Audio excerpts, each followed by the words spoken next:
They're all guilty, all of them. Stay tuned as we discuss everything with the trial and the verdict and the sentencing, as well as Lola waking up and the wedding that we didn't know if it was going to actually happen or not. Stay tuned. You're tuned in to AfterBuzz TV, the ESPN of TV talk. Now, let the buzz begin. Hey everybody, I'm Rachel Goodman. They're guilty, all of them. We've been waiting. Thank you. Thank you for that sound bite because yes, they're Nikki, Victoria, Sharon, they are all going to jail. I'm just going to start with that, but first, let's give a big shout out to everyone in the chat. We have Bob Castro, Hubby Joe, Mary, Susan Russo, Duleman, and Jacob Marquez. Thank you guys for being a part of the show and for being my amazing co-host. So throughout the show, I will definitely be reading your comments. We already have some people talking about this week. Duleman says, pretty good week. Mary says, hi, Rachel. Are we all excited for this week? Yes, absolutely. It's here, finally. The storyline can be over, except we don't know if they're going to stay in jail or not. So we'll talk about that in a second. The other thing I wanted to do was give a shout out to everyone who commented on last week's show after the fact. So people who weren't listening live, who just left regular YouTube comments. We have Hubby Joe, great show, Rachel, and to everyone in the chat. Brittany Williams, it's a really big reveal with Tessa.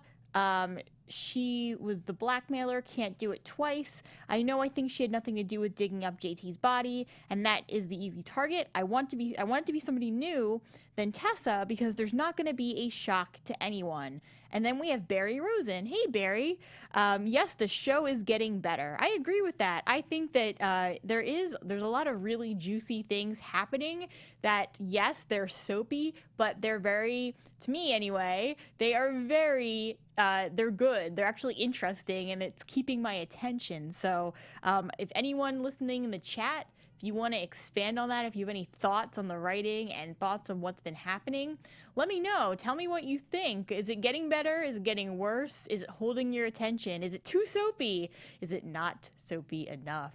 I want to hear from you guys. But we have a couple other comments, and then we'll dive in with the content for the week. Todd Beaton, hey Tom. It's not over. They don't go over to jail. Alex Woolfolk, hi. Hey Alex. War Hero 99, JT is a monster. Bob Castro, hey Duleman, and Jacob. So, all right, let's jump on in. So we know they're guilty. That was the big thing we were waiting for. And what we should talk about first,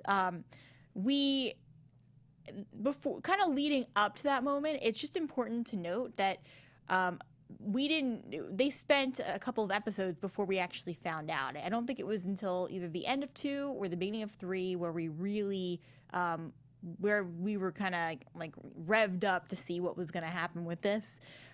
They ended up, so first of all, Christine, before they even got the verdict, Christine got up on the stand and basically said, yeah, I want you to give them the full sentence. They're not above the law. You should really give them the worst, Your Honor. And so my thought is, as someone who's only been watching about 2-3 years now, I can tell that Christine has issues with Phyllis, and I can just tell by the way they were interacting that their history goes back, and it's a really bad history, and they don't like each other. And obviously Christine and Paul, when Paul was still on the show, they obviously have a lot against the Newman family. So I'm not surprised that Christine got up there and did what she did and asked the judge to give the worst case scenario punishment and not to show any mercy on these women. I'm wondering if Christine also has something against Sharon too, if they have a history, or if it's just the Newmans and this is her way of trying to stick it to them since she couldn't get Victor. When all along, this whole thing, as someone said last week, it should really be Christine and Paul on trial because they were the ones working with JT to get him to snoop on Victor and to implicate Victor in a crime. So we know that Christine has been trying to get the Newmans, specifically Victor, for a very long time. So to me, it's like, okay, she finally got the Newmans. She's probably not going to stop until she has all of them behind bars, including Victor. So yeah, I think we are going to see more from her. And with JT out of the picture, that storyline with him investigating Victor and going undercover and spying on him and digging through things, that storyline obviously died out, or so we know at this point, with JT dying. But the question is Christine going to have somebody else coming in to kind of replace what JT was doing? Is JT alive? Is JT still doing this? Who's the person who was in the walls who sort of kidnapped Katie for that 1 week? And is it JT? And that's part of what's happening now too, is that we have everything going on with Nick and Billy, who, if we remember, just a couple months ago, they were gonna, anytime they were in the same room together, they were gonna punch each other. So this is a very interesting turn. I mean, of course, they're the enemy of my enemy is my friend, so they're working together to get JT because they both want to kill him. But we have Billy and Nick, and they're trying to figure out if JT is actually still alive. And that's kind of where we're at with them. And Nick especially has a theory that JT is still in Genoa City. We know as fans that the actor playing JT was actually on set and that his episodes are supposed to air at the end of March. So we know that something is most likely going to happen with JT turning up again. And maybe this time someone will actually kill him, but hopefully not before they get the women out of jail. So what's happening now is that after Christine got up and said, yeah, give them the worst case scenario, I want them to go down and I want them to pay for what they did. She didn't use that vocabulary, but she basically said that. And when the judge gave the sentencing, she was pretty fair about it. She said, I understand you're all really nice people. You may not be murderers. You might actually be very good people, but I still have to take the facts into consideration. And I loved that she said it like that. And the facts are that basically these people, regardless of what JT did, they still thought that they were above the law. And the judge specifically used the word arrogant. And I loved that she said it like that, because when you look at it from that point of view, yeah, what they did was really crazy, that they thought that they'd be able to dig this body in a ditch and just forget about him and move on with their lives. And obviously that wasn't easy for any of the women to do this. The one who should have been on trial, though, was definitely Phyllis. And that was, to me, the biggest injustice that I felt as we were watching this, is that Phyllis, yeah, she showed up for the sentencing, which is kind of controversial in and of itself. She showed up for the sentencing, cared. You could tell she was very empathetic about all of this. It wasn't like she showed up and was there to like gloat. But the fact is, it doesn't matter. Like, she sold them out. She stood up as a witness, and she's not even gonna be going away for murder, even though she was part of the whole thing. And that's what gets me, is that the legal system can allow something like that when the facts are up there. As a witness, she implicated herself, but because she signed a piece of paper, she can't be judged and prosecuted for something that she was just as guilty of doing as the 3 other women. And which brings up another point. So Phyllis is not going to jail for this, when Sharon is, and they're as equally as involved as each other. You know, obviously Nikki's the one who killed JT, and Victoria was the one who was more involved with it, in the sense she was fighting with him, even though he was attacking her. So in my opinion, Victoria's not in the wrong here, because she was defending herself, but she was still more involved than either Sharon or Phyllis. That's my point. Yet Sharon is going to jail for 3 years, and Phyllis is not going to jail at all. And that's, we know, like, Phyllis got up on the stand and admitted that she was involved in this, and yet that her information couldn't be used to prosecute her because of a piece of paper that she signed. That's the biggest injustice to me, is that this can happen in society.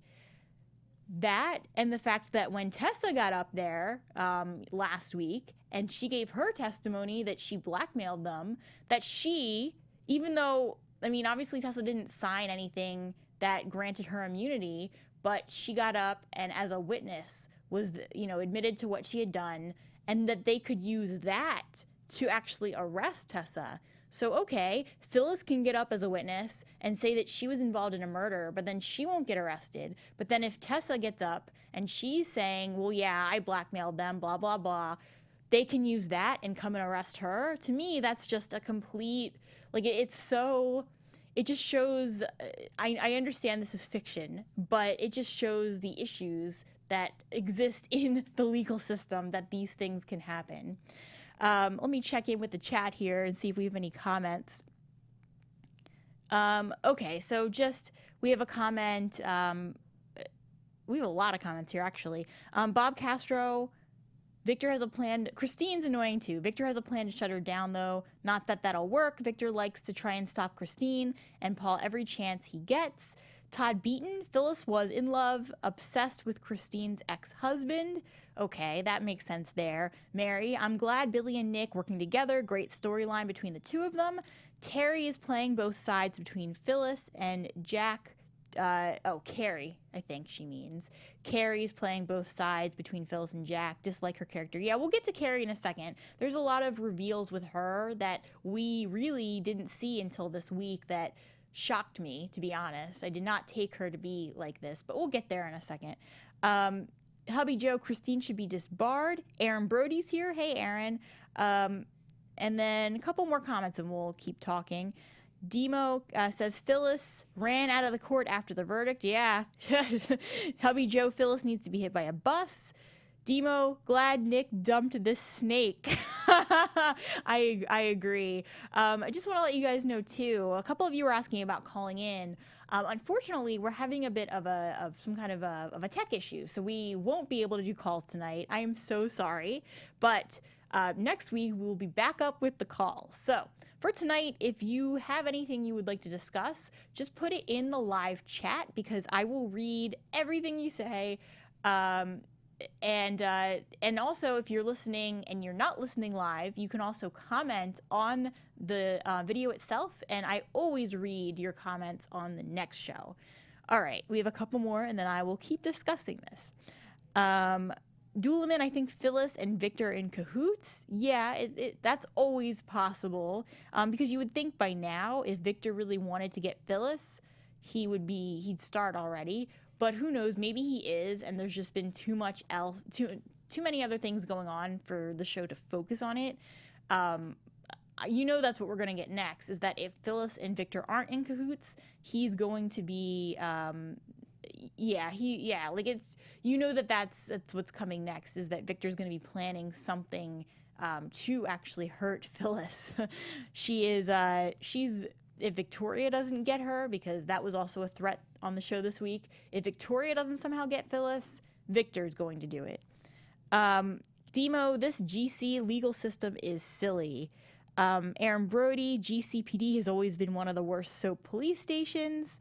Demo, yes, the cops are so sloppy, it's sad. Mary, I was happy to see Ray helping Nick and Billy getting the ladies out. And then Aaron says, Demo, every cop that comes to the show is always so stupid. Okay, yeah, it just doesn't. Paul and Ray, they've just been so clueless, both of them. Especially Ray. Ray should have known. It shouldn't have taken Sharon telling him for him to be able to figure some of this out anyway. But yeah, they are, I can definitely say I agree with that about the cops and the detectives and the whole legal system in Genoa City. They are not the brightest legal system, but I digress. We'll keep moving forward here. So we had Sharon got 3 years. Nikki got 30 years of jail time. That's her sentencing. And then Victoria was given 10. So I'm not really sure where they came up with the difference between Victoria and Sharon's sentencing. They got Nikki, obviously, with 30. So basically, she's going to die in prison, is the way that they're factoring this. 30 years, you would assume at this point in her life that is, especially if you're living your life in jail, yeah, 30 years, that's going to be it for her. Nikki, they found her guilty of second-degree murder. Victoria, they found her a guilty party to second-degree murder with intentional homicide. And Sharon, I believe it was the same sentencing as Victoria, the same charge. They just gave her less years. So correct me if I'm wrong on that. But that's why I'm trying to figure out where they got the 3 years for Sharon versus the 10 for Victoria, unless they're accounting in the fight that Victoria had with JT, and they're kind of assuming that the way that they're seeing it, maybe they saw it as a fight that could have been happening thanks to Victoria as well as JT, and so Victoria was more responsible. Aaron Brody says they should have burned down the police station instead of the Newman stables. Demo, Victor, away from the courtroom, did not testify on their behalf. Really, YNR? Yeah, and I will say this, though. At the end, after they sentenced, as they were going to sentence all of them, we had Jack, we had Mariah, Billy, and Nick all stand up on the women's behalf and say really touching things that really, it almost brought a tear to my eye, seeing the way that they all stood up for them, especially Jack. And I'm not just saying this about Jack because of the courtroom situation, but this whole week in general, Jack deserves an MVP award. Because he has, and not just for this week, but in general, as long as I've been watching. Now, I know there's a different Jack if we go back, way back to the 90s. But as long as I've been watching, this Jack is very level-headed. He's always the voice of reason.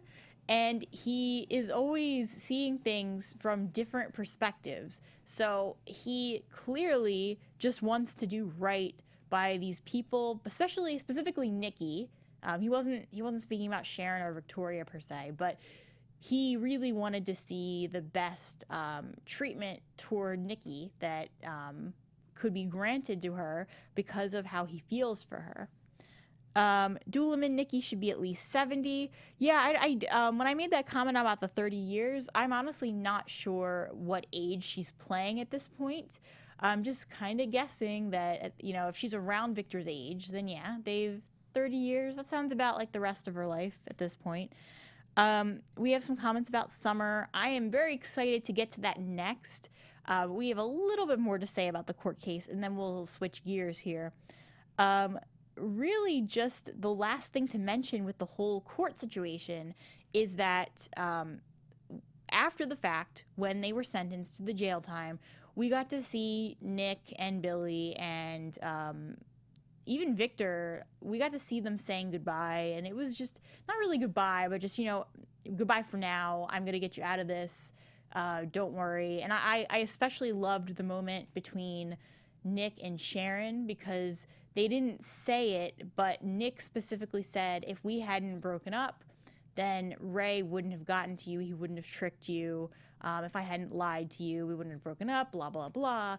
I still want to see Nick and Sharon get back together. That's like this week especially, I was thinking about couple endgames as far as the way I see it.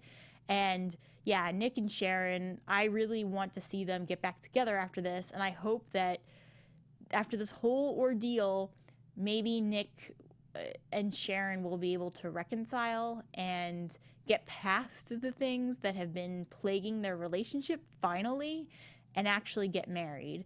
Yeah, considering we saw a really fake wedding this week, well, I mean, we'll get to that in a second. I want to see a real wedding between Nick and Sharon. So, before we get to our next topic, just wanted to thank you guys for making us the ESPN of TV talk, and we're always trying to continue to grow. We definitely could use your help, though. If you can go ahead and support us by subscribing to our YouTube channels. We've got tons of different genres, from sci-fi to drama to reality TV.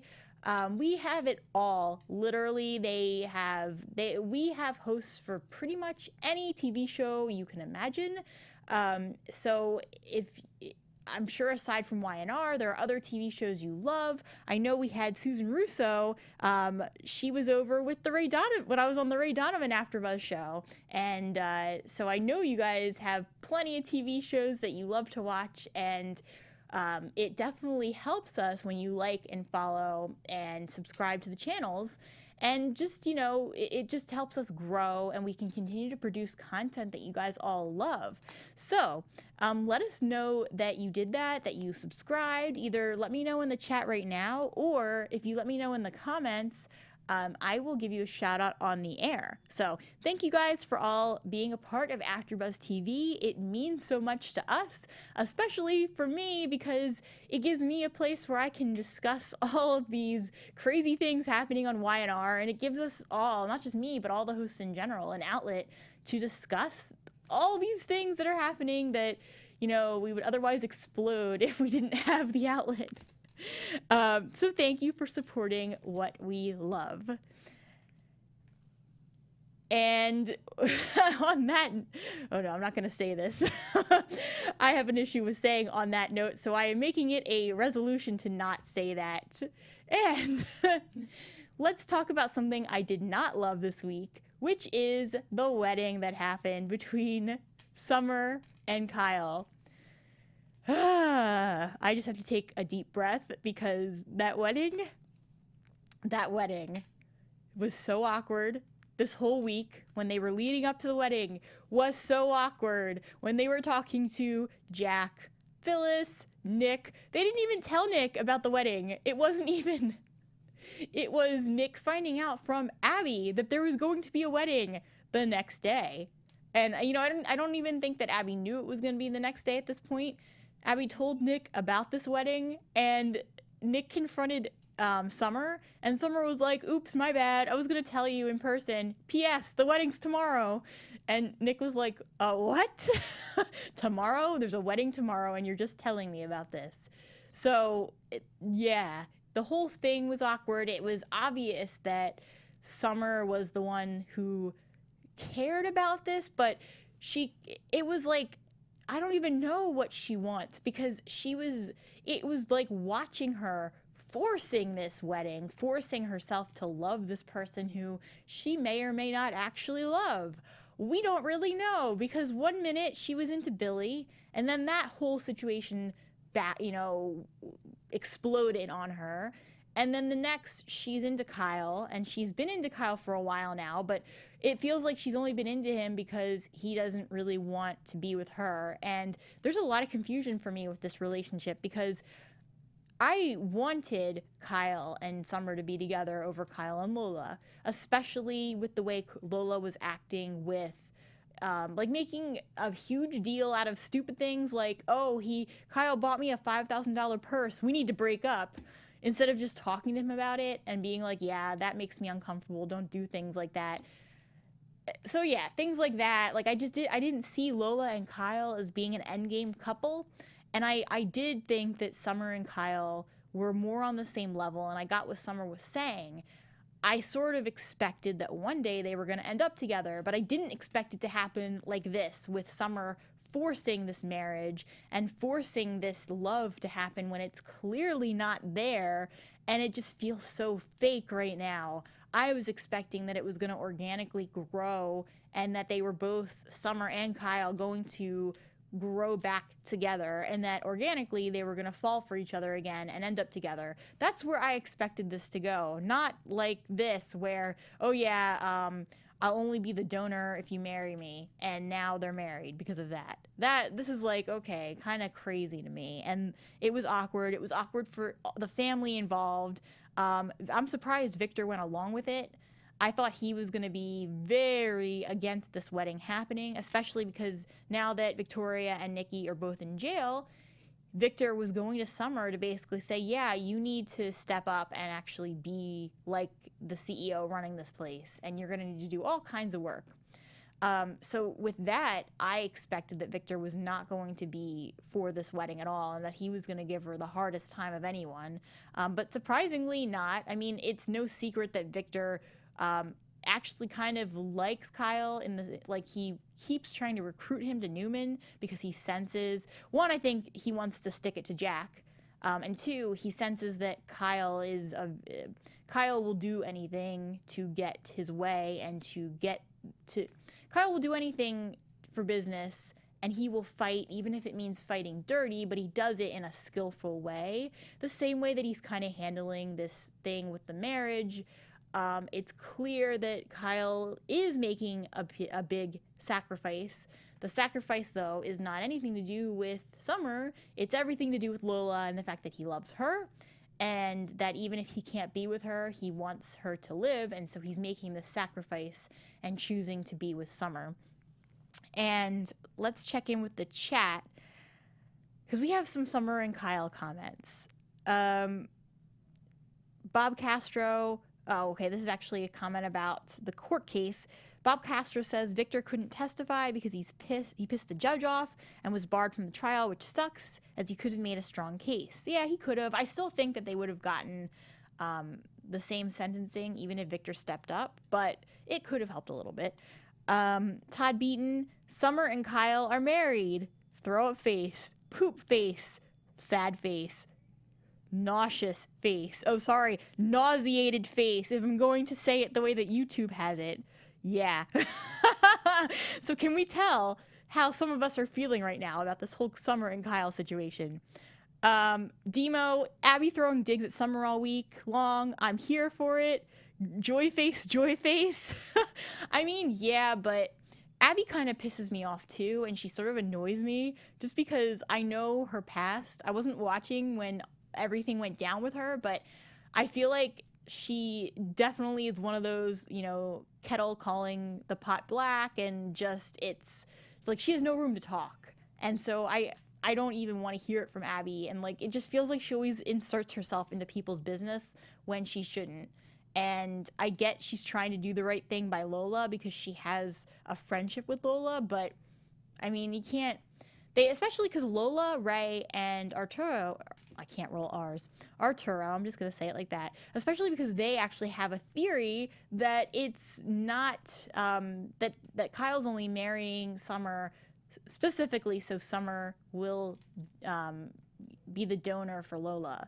They kind of know, not officially, no facts or anything, but they kind of know.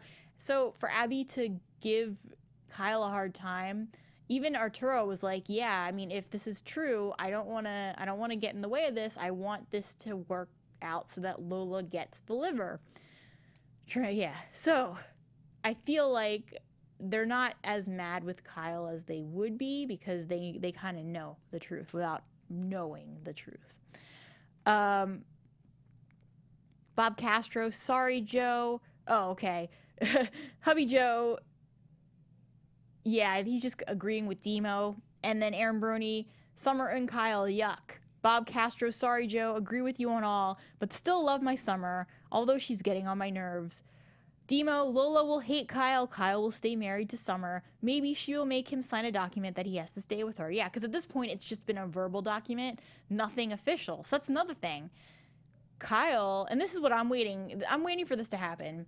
Kyle's getting nervous that Summer's going to back out, and that's one of the scenes we saw before the wedding, which is why why Summer pushed to do the wedding so quickly, because she wanted to be where, okay, I do the surgery, I wake up, and Kyle doesn't back out of the deal, I wake up and I've got my husband beside me. That was her whole thing, and I get Summer's point. Because what would have made Kyle actually marry Summer if they had done it after the fact? There's no contract, nothing. A verbal contract, especially one like this, means nothing. So it's not like she could force him to marry her. So this was her security. Hey, you marry me first, then I'll do it. Aaron Brody, Abby went in on Summer this week. I loved it. Go Abby. Demo, Summer and Kyle wedding, all the guests were like, what the hell are we watching? Yeah, and it was so awkward, like Mariah and Tessa being there too. I guess they were there for Kyle. And Mariah knows the truth from Kyle, so that's nice that at least he has one friend that he told something to. Aaron, that wedding was such a joke. Doolaman, Summer is pathetic, yeah, and so we get to the wedding. I'll just briefly touch on this because the wedding itself was awkward. Summer is there, Jack shows up, and this is another thing with Jack. I was saying he's MVP for the week. Kyle, the day of the wedding, we see him. He's not even dressed. He looks really sad. Jack says, hey, if you don't want to do this, we'll figure out another way. You tell me. And like Jack's giving him this very like nurturing pep talk, and he's just stepping up and really being a good dad to him. And then, you know, obviously Kyle was like, no, I'm doing the right thing. I really want to do this. And then Jack said, okay, well, you know what? That's great then. I will respect whatever you decide. So it wasn't like Jack was saying, oh, you definitely shouldn't do this. He was just letting him know that there was always another option. And obviously Jack doesn't know what's going on, but he said the right things to Kyle. And he was just such a good dad to him this week that I think he deserves a round of applause for all the amazing Jack moments we had this week. But Jack, you know, they're all at the wedding. Kyle, we don't really know if he's going to show. I assumed he was going to, but it was getting kind of like the anxiety was real because you didn't know what was going to happen. Summer went out. She called him. She left a kind of like semi-threatening message like, hey, if you're not here, people's lives are at stake or something along those lines. And finally, Kyle shows up. They get married. They actually said their own vows. So it was very personalized. Kyle, he's a really good actor because if you had not known the situation or the circumstances, you may have believed. Like I was just imagining if I had been someone who tuned in for the very first time and I just saw this guy giving these, saying these things to this woman, I probably would have thought it was real and genuine. So it just didn't. To me, like Kyle, either he does deep down really love Summer and always will, or it's just one of those things where he can, to save someone he actually does love, he can say exactly what needs to be said. And Brittany Duran says, I'm shocked a little Kyle married Summer. Yeah, I'm shocked it went down this way. That because Kyle was the one who said, I'll marry you. Like that was, he suggested it, not Summer. Summer may have done it without him saying that. Who knows? We didn't get to that place. She just wanted to talk to him about it. But Kyle's the one who said, I'll marry you. And then she went with it. And she was like, okay, yeah, that I want you to. So the final thing, and this is kind of what makes me think that deep down Kyle does really love Summer, isn't the wedding. When we got to the suite afterward, when they both wound up, you know, obviously someone decorated the room. Of course they did. It was like heart petals. And Kyle and Summer, they end up sleeping together. But it isn't just them sleeping together. It's like, it actually is like they love each other. And that's why I'm thinking, okay, well, he's with the right person. We know that he never slept with Lola. Not that that means he doesn't love her. We know that Lola didn't want to sleep with him. She wasn't ready, but it was just one of those things where I could see the way Kyle and Lola held each other. There's something there with Kyle. There's something there that he feels towards Summer that he probably would never feel toward Lola. Not that he doesn't love Lola. It's just not the same intensity level. And kind of going off of that, I just feel like Summer can bring things to the table in terms of her personality and who she is that Lola probably wouldn't. And if this accident hadn't happened, Lola and Kyle probably would have broken up gradually anyway, because Lola was just getting so busy and Kyle kept trying to see her, and it was such a strain. And if we're looking at Kyle and Lola, even if you're super busy, when you're in a serious relationship, who doesn't have time to see their significant other? That to me doesn't make sense. Like, yeah, you can be working 12-hour shifts, but at the end of the night, you see the person that you're in a serious relationship with. And it isn't like you don't see them once a week. You see them, and this isn't high school. This isn't like, you know, two 16-year-olds dating. This is adults dating, and they were serious. And so it just doesn't make sense to me that they would barely see each other like that. And then I just, with him and Summer, I feel like it'll be more of a real relationship. Demo, wonder how long this sham marriage will last. Don't drag this out too long, YNR. Yeah, I mean, that's the thing. The way that they set it up, it is a sham wedding. I'm just hoping that it actually lasts, and that what will happen is that they will start off thinking it's fake, and then it will grow into actual love. Because I'm still not certain about Summer either. She needs to grow still. She needs to really know that she wants to be with Kyle and not just play around with him and not just get someone that she can't have. So I don't know what's going to happen with this. Kyle could end up falling in love with her again, and then she could end up pushing him away again, and it could just, be like that and be over with. Demo, Kyle never slept with Lola. Maybe he broke. That's true. Maybe he did.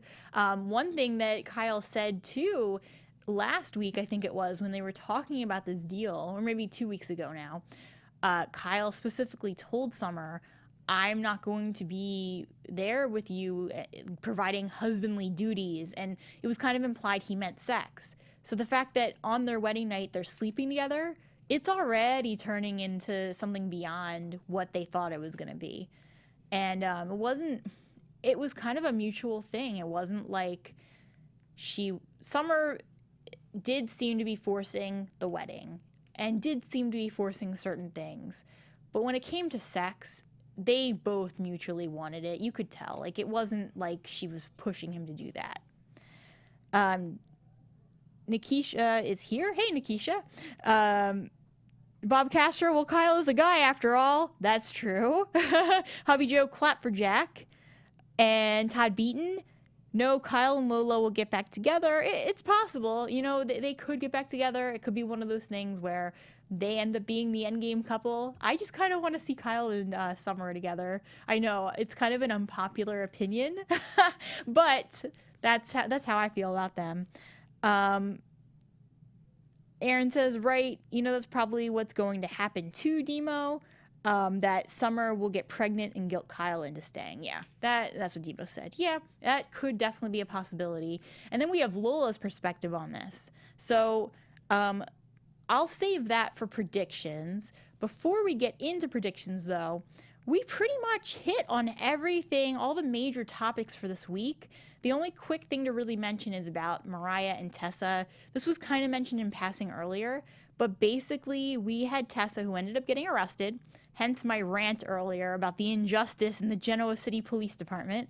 But Tessa ends up getting arrested. Mariah does offer to bail her out with, she refers to it as their money, which was kind of sweet because they live together. So even though it was Mariah's money that she made working, it's their money because they're together, they do everything together, and it's just they're living their lives together. So it made sense to hear her say their money, and it was a really sweet moment.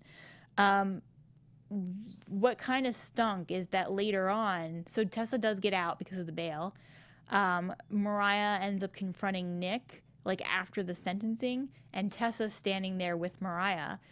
Nick doesn't even really acknowledge Tessa. He acts like she isn't there, and he starts talking about her to Mariah and just suggests that Mariah needs to cut Tessa loose. So obviously Nick will never be a fan of Tessa. Not that I disagree with Nick, because we still don't really know whether Tessa's genuine or not. I still have a sneaking suspicion that Tessa is more involved in this JT thing than we know, or she's still doing shady things behind Mariah's back regardless of JT. So that just kind of wanted to mention that. And then also we had the issue with Carrie and Jack. Carrie's up to some things. We don't really know yet what, just that it looked like the text came from PC. She was getting a call and like unknown text messages, which didn't make sense that it would come up as unknown. It would probably have the number or the name, but in any case, Carrie is trying to pit Jack and Jabot against each other and start this war. And she signed contracts with both of them. That's probably gonna end up screwing both of them and having Jack and Phyllis fight each other. What I'm actually hoping will happen is that Jack and Phyllis will talk and will realize that they're being played, and we'll realize that Carrie's the one doing it, and that they'll end up getting back together because of it. So that will be an interesting thing. We'll have to see if that happens or what's going to happen with that. But obviously Jack and Carrie are not going to last. She's screwing them. Aaron, Tessa got out on bail, but she better not try and leave town. Tad beaten, Nick was mad, trying to blame Tessa for JT's death. Yeah, that's true. Okay, so let's get to our law moment. I had a couple here. Most of them were with Victor. So if you're listening live and you want to comment and say what your law moment was, I would love to hear it. The funniest thing to me was Victor telling Summer that he's going to get Christine, but the way he did it, he did the typical Victor, like, wagging of the finger. I'm going to get her. Like, it was very hilarious the way he said that. Then when Victor found out that Summer was going to marry Kyle, he goes, "You're going to marry an Abbott." That had me laughing. And then the final thing was, after the Kyle-Summer wedding, Victor approaches Kyle to come to Newman, and what ends up happening is that Kyle says no. Victor says, "All right, well, you'll think about it, yes?"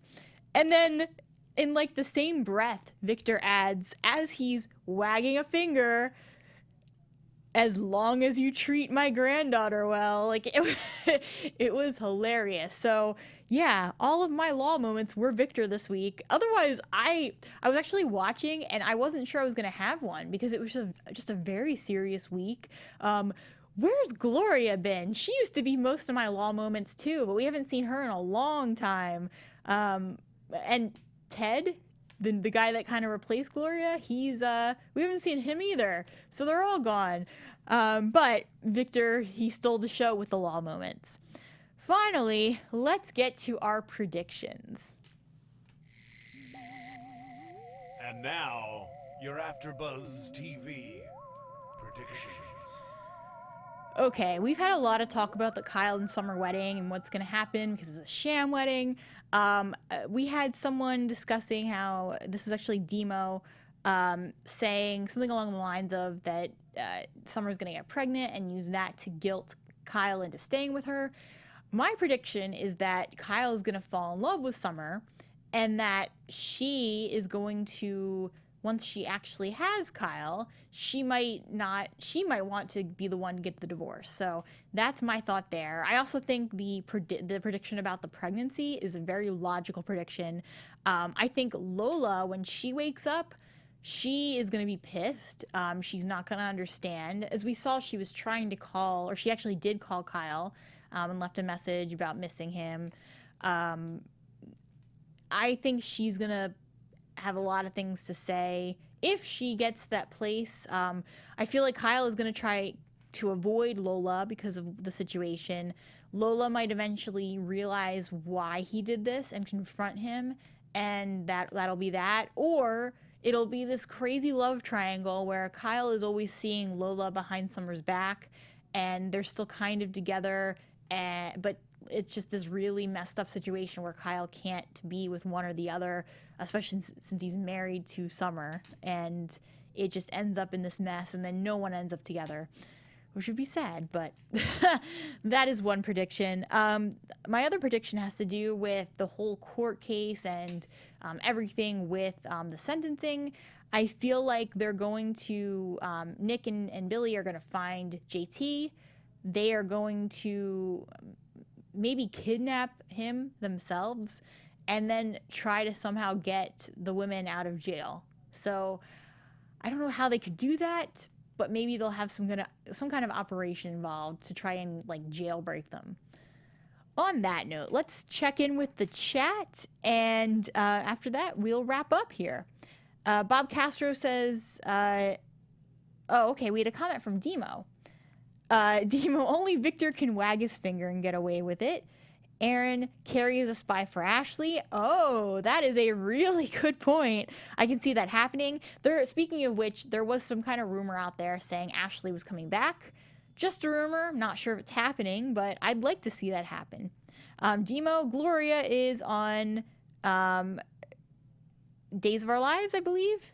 Nikisha, Gloria's on another show now. Oh, she's at Days, Brittany Duran says. Thank you. Okay, so Gloria's not on mine are. Tear face, or yeah, tear, I should say, not tear face.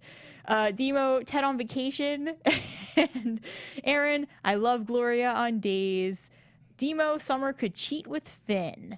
And a couple more comments here. Nikisha, that sounds like something Victor would do, Rachel, the jailbreak.